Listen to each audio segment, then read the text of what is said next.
지금 민주당 쪽에서 언론들이 됐거나 유튜버가 됐거나 검찰 흔들기를 또 하고 있습니다. 첫 번째 일단 요 얘기부터 제가 드려야 될 것 같은데 이원석 검찰총장에 대해 가지고 또다시 지금 한 얘기가 나왔습니다. 그러니까 뇌물 수수를 했다 이런 식의 지금 의혹을 제기했는데 그게 장인수예요. 장인수 그 여러분 아시는 MBC 기자 기억나시죠, 그렇죠? 그러니까 장인수 MBC 기자가 본인 유튜브 채널을 통해 가지고 예고를 했습니다. 헌정 초유 검찰총장 뇌물수수 의혹이라고 하는 제목으로 게시할 것을 예고한 상태인데 어떤 내용인지를 대충 들어보니까 2016년도 3월 25일에 박모 변호사 배우자 정모 씨의 은행 계좌에서 이 총장, 이원석 검찰총장 배우자 오모 씨의 SC은행 계좌로 3천만 원이 송금이 됐다. 뭐 이런 식으로 한 3-4번 정도 송금이 됐다라는 것인데 문제가 이 박모 변호사 이 이원석 검찰총장 배우자 오모 씨한테 송금을 했다라는 박모 변호사가 서울 남부지검에서 수사를 받고 있는 피의자였다라는 겁니다. 그런데 문제가 뭐냐? 이미 이 얘기가 옛날에 다 다뤄졌고 뭐라고 결론이 지어졌냐? 애당초 송금이 됐다라고 하는 그 기록 자체가 조작이 됐었던 거예요.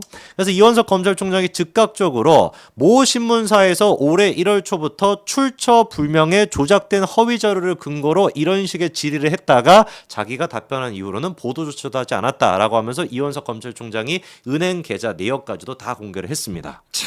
그러니까 이런 식으로 지금 또다시 검찰총장을 흔들기를 하는 것인데 이종석 차장도 마찬가지고 뒷북치기죠. 다 소진돼서 없어져 버린 이슈를 갖다가 다시 꺼내는데 그러니까요. 그게 워낙 근거도 없고 문제도 안 되는 이슈를 이야기하다 보니 막판에는 무슨 말이 생기냐. 저거 옛날에 이야기 나왔는데 또 저렇게 하는 거 보니까 네. 진짜 없긴 없나 보다. 아. 정말 이슈 없긴 없나 보다. 재탕 삼탕 하니까. 오죽하면 진짜 이 얘기까지. 이원석 총장 스타일이 저런 거 할 스타일도 아니잖아요. 그렇죠. 워낙에 좀 청렴한 그 자체라서. 아예 정치인 기질이 없잖아. 그러니까요. 원래 공무원 잘하는 사람들이 저런 이제 어떤 짓을 잘 안 해요. 근데 이번에 한겨레까지도 사설을 썼습니다. 아이고. 사법 시스템을 흔드는 건 검찰이다. 뭔 소린지를 보니까 이화영의 폭로가 사법 시스템을 흔든다는 주장도 너무 나갔다. 궁지에 몰린 피고인이 자기 방어를 위해서 무슨 말인들 못하냐. 검찰이 판단에 허무맹랑한 주장이면 수사팀이나 해당 검찰청이 대응하면 될 일이다라고 하는데 이건 지금 이화영 혼자 주장하는 것이 아니라 민주당이 떼거지로 달려들어서 같이 주장하는 내용 아닙니까? 아니 그게 아니라 아니면 말고식으로 막 찌르는 것 자체가 지금 언론 기사화가 되고 있잖아요. 그러니까요. 그러면 아니면 말고식의 말을 해도 된다라는 이런 논평을 한겨레에서 한다라는 거. 정말 언론으로서의 자격과 기초 소양조차 없는 말이에요. 그럼 범죄자가 거짓말을 하든 소설을 지어내든 지 마음이지라는 말을 하는 거 똑같은 거죠. 그러니까요. 근데 이게 보통 사건입니까?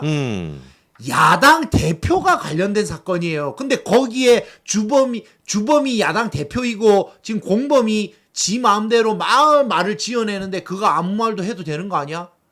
그게 지금 언론사가 할 말인가요? 그러니까요. 주범이 사실상 이재명으로 생각이 되고 있다라는 말씀이잖아요. 그렇죠? 그렇죠. 그리고 뭐 지금 범죄를 저질러 지금 공범으로 처벌을 같이 받을 수도 있는 이 상황에서 그렇죠. 이 상황에서 그러면은 주요 핵심 그 진술을 하고 있는 이화영 나 이재명한테 보고했어요라고 한마디만 하면 이재명은 날아가는 이 상황에서 그렇죠. 그럼 이 사람이 마음껏 거짓말하고 술 안 먹었는데 먹었다 그러고 나를 그 김성태랑 같이 넣어놨다 그러고 말도 안 되는 이야기를 꺼내가지고 국민들의 귀와 눈을 속이고 있는 이 상황에서 그걸 마음껏 보도하고 있는 언론이 사실 그걸 뭐라 하나요? 사실을 다시 확인하는 거 검증 절차라고 그러잖아요. 네. 검증 절차 하나도 없이 그냥 무효가로 내보내는 게 언론이 할 일인가요? 범죄자가 마음대로 이야기해도 언론이라도 걸러야 될 거 아니에요. 그렇죠. 장인수하고 똑같은 거 아니에요? 장인수하고 똑같은 거 그냥 장인수. 머릿속에 나오는 걸로 그냥 막 뱉어내는 거 아니에요. 그러니까 한겨레가 어떻게 보면은 언론으로서의 최소한의 그런 자정 작업도 없는 겁니다. 없는 거예요. 네. 없는 아예 거예요. 그러니까 지금 이화영 문제에 대해서는 이거는 여야가 없는 거거든요. 언론은 특히나. 그럼요. 모두가 다 사실 이거 거짓말이라는 논조로 다 기사를 쓰는데 아예 그냥 사설까지 써가지고 아니 뭐 이화영이 뭔 사법 그 질서를 흔들었다라는 거냐 이렇게 얘기를 해버리고 거기에다가 또 이런 얘기도 있어요. 검찰은 최고의 권력기관으로 군림한다. 자신의 보스에게 비판적인 언론은 눈엣 가시 같은 존재일 것이다. 이런 검찰을 3년이나 더 참아야 하나? 정말 3년은 너무 길다? 이런 얘기를 지금 한겨레가 합니다. 야, 이 양반들아, 검찰 덕에 문재인 정권 생겼잖아. 말 같지도 않은 소리를 하고 자빠졌네. 그렇죠. 탄핵 시국을 통해 가지고 문재인 정권이 만들어진 건데. 당연하죠. 그거 해가지고 재미는 다 보고 이제 자기네들을 물으니까 그 개를 죽이려고 하는 거 아니에요. 그러니까요. 자기네들이 정권 잡았으면 검찰 더 심하게 했을걸? 그렇죠. 사실 그러라고 그런 통을 가지고 문재인 정권이 만들어졌던 건데. 그럼 수사사법기관이 검찰만 있나? 경찰은? 그렇죠. 참 이상한 사람들이야. 아니 그리고 제가 변호사한테 여쭤보고 싶었던 게 이 지금 이화영 이슈의 마지막 지금 단계로 얘기하고 있는 게 시청하시는 분들도 아시는 것처럼 술을 마셨다라고 하는 그 시점은 이제 특정을 안 하겠다라고 했습니다.